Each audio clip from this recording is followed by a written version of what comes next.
inconscient, je suivrai tous les vents. Nous sommes vainqueurs parce qu'en tout ce qui va nous arriver, cela ne contribuera qu'à une seule chose, bâtir le caractère de Christ en nous, en vue de nous élever progressivement vers l'héritage qui nous est réservé. Quand vous avez cette vision, qu'est-ce qui peut travailler contre vous? Rien. Je demande pardon, Seigneur, dans un profond regret pour tout ce mal que j'ai fait. Parce que, comme il dit quelque part, lui-même Paul, il le dit, lorsque notre homme extérieur s'est détruit, il dit c'est pourquoi nous ne perdons pas courage. Si notre homme extérieur s'est détruit, notre homme intérieur se renouvelle de jour en jour. Il dit, j'ai l'assurance que les légères afflictions, tout ce qu'il a cité là, il appelle ça légère affliction, du temps présent, produit pour nous, au-delà de toute mesure, un poids insurpassable de gloire. Car nous regardons non point aux choses visibles, mais à celles qui sont invisibles, car les choses visibles sont passagères, mais les invisibles sont éternels. Voilà le langage de celui qui est en Christ. Voilà le regard de celui qui est en Christ. Voilà. Et voilà tout ce qu'il a vécu. Et c'est le même qui va encore dire, nous continuons la lecture, il dit, mais dans toutes ces choses, nous sommes plus que vainqueurs par celui qui nous a aimés. 38, car j'ai l'assurance que ni la mort, ni la vie, ni les anges, ni les dominations, ni les choses présentes, ni les choses à venir, ni les puissances, ni la hauteur, ni la profondeur, ni aucune autre créature ne pourra nous séparer de l'amour manifesté en Jésus-Christ notre Seigneur. De l'amour de Dieu manifesté en Jésus-Christ notre Seigneur. Parce que Dieu ne nous a pas aimés parce qu'il nous a donné de l'argent. Dieu ne nous a pas aimés parce qu'il nous a donné beaucoup de diplômes. Il ne nous a pas aimés parce que notre entreprise est en train de marcher. Tout ça peut arriver, c'est pas mauvais. Il ne nous a pas aimés parce qu'on a pu se marier. Dieu nous a aimés parce qu'il est amour. Et le signe de cet amour, c'est qu'il nous a prédestinés et nous a destinés par avance, avant la fondation du monde, à être ses héritiers, l'héritier du royaume éternel, à être ses enfants qu'il a voulu adopter dans le Christ, et nous a destinés à être semblables à son image, à l'image du Messie, et nous a destinés, et nous a donné la plus haute distinction qu'il peut donner à une créature, c'est de devenir conforme à lui et de partager l'héritage éternel avec son Fils. Il n'y a pas plus grand amour que cela. Il n'y a pas plus grand amour que de donner son Fils. Il a donné son Fils. Il nous l'a donné, non pas pour que nous utilisions son Fils pour avoir l'argent.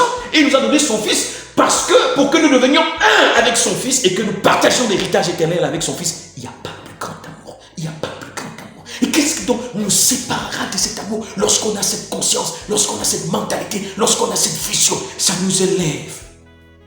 Ça nous élève. Et dans cette position d'élévation en Christ, nous avons une meilleure lecture des événements que nous vivons. Nous ne diabolisons plus rien. Nous ne diabolisons plus rien. Nous n'amplifions plus rien. Nous n'accusons plus personne. Nous ne cherchons plus de bouc émissaire.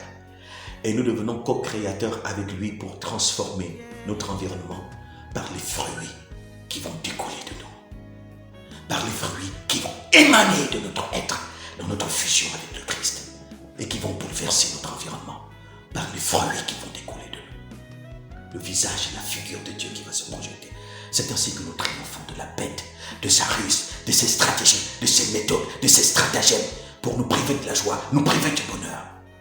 Parce que en Christ, nous comprenons que le bonheur ne vient pas des éléments périssables. Nous sommes comblés par notre fusion avec lui. Nous sommes comblés à cause de ce que nous savons que le Père nous réserve. Nous sommes comblés parce que nous savons que notre voyage est certain et notre finalité est certaine et elle est glorieuse. Nous sommes comblés parce que quelles que soient les péripéties du chemin, quels que soient les périls de la route, quelles que soient les réalités du parcours, nous savons qu'il y a quelque chose d'extraordinaire qui nous est réservé dans les cieux. Et c'est cette compréhension qui nous convainc de l'amour de Dieu, quand bien même certaines choses ne marcheraient pas, se passeraient ici, semblerait être difficile. La connaissance de notre Dieu et la contemplation de la gloire éternelle suffisent pour nous garder dans l'assurance et nous donner le pouvoir d'être dans des actions de grâce. C'est ça quand on est en Christ. Voilà quelqu'un qui était en Christ. Voilà ce qu'il a vécu sur le plan de la forme. Parce qu'il y a des gens qui vivent des choses et qui disent personne n'a jamais vécu ça. Non, personne ne connaît ma douleur. Non, personne ne connaît. Même Dieu, il ne connaît pas. Personne ne connaît ma douleur. Je ne sais pas s'il y a quelqu'un qui a souffert comme j'ai souffert. Je ne sais pas s'il y a quelqu'un qui a déjà connu la souffrance que je vis. Non, la mienne est grave. Même le Christ n'a pas connu ça. La croix, c'est petit. La croix, c'est petit. moi c'est petit.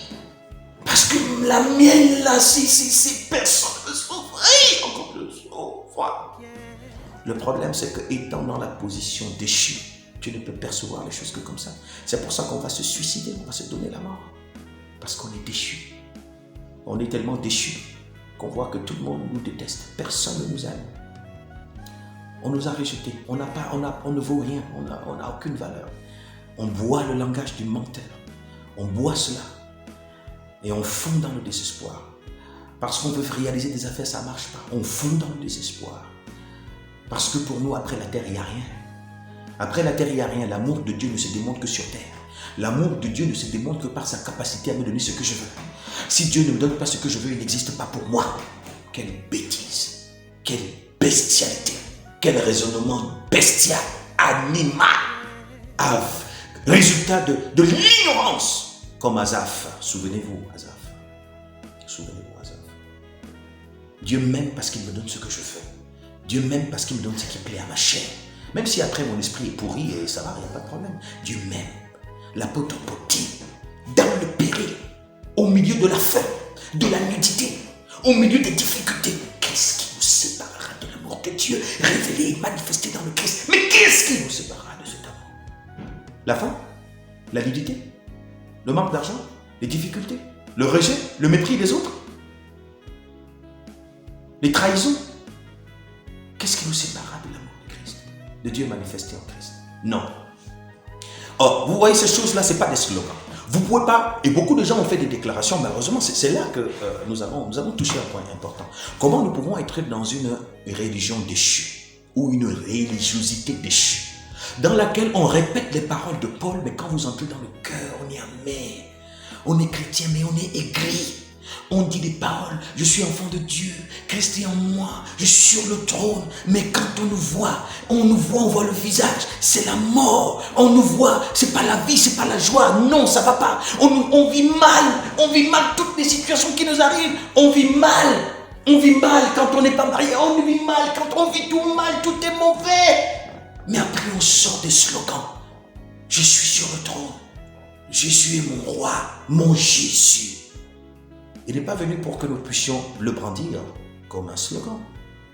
Il est venu pour changer notre position, pour changer notre vision, pour changer notre regard, pour changer notre compréhension, pour changer notre perception, pour changer notre mentalité, pour changer notre comportement, pour changer notre expression et pour changer nos réalités intérieures afin d'impacter les réalités extérieures.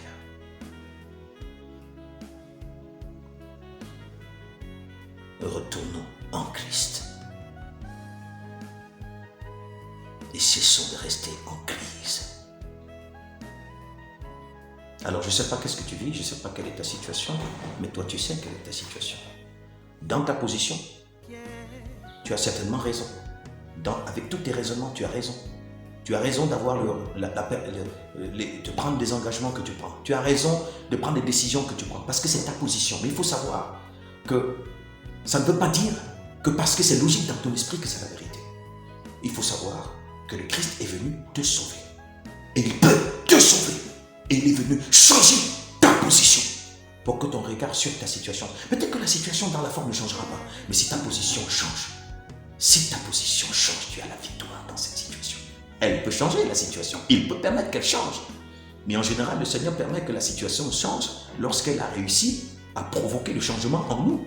Lorsqu'elle a réussi à provoquer en nous ce qu'il voulait détruire en nous. Lorsqu'elle a réussi à provoquer en nous la transformation qu'il a voulu. La situation va changer pour que nous passions à un autre palier de notre marche vers l'éternité. Parce que c'est une marche qui se fait de palier en palier. Si quelqu'un est en Christ, il est une nouvelle créature. Les choses anciennes sont passées. Toutes choses sont véritablement devenues nouvelles.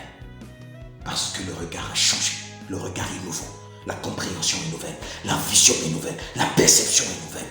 L'attitude est nouvelle. Tout est nouveau. Le comportement est nouveau. Les réactions sont nouvelles. Et nous pouvons transformer nos foyers. Et nous pouvons pouvons transformer, cesser de maudire nos maisons. Nous pouvons cesser de maudire nos maris, cesser de maudire nos femmes, cesser de maudire nos enfants. Nous pouvons cesser de noircir le tableau de nos familles. Nous pouvons devenir des instruments de transformation de nos foyers. Nous pouvons changer le désert en oasis. Pas parce qu'il y aura d'abondance de ressources matérielles, mais parce qu'il y aura l'abondance des fruits, l'abondance des vertus, l'abondance de la présence de Dieu, l'abondance de la manifestation de l'action de Dieu. Et maintenant, c'est là, dans un environnement sain, sanctifié, que les ressources peuvent venir s'épanouir.